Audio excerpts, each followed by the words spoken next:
Here's how to turn your photo into watercolor paint. First of all, remove your S Pen from your device. Now tap on this pen icon.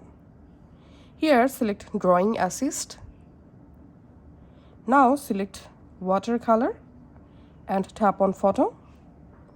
Now from your gallery, go ahead and just select your photo. To get best result water painting from photo, you have to select your portrait photo. So from my gallery, I'm selecting this portrait photo. And here we have to select watermark and tap on generate.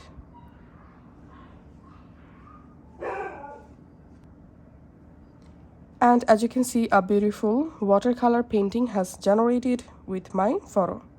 And now just tap on download to save it. And to get more result, tap on this icon, tap on start over, again select photo, and from your gallery again select the image, select watercolor, tap on generate to get more results.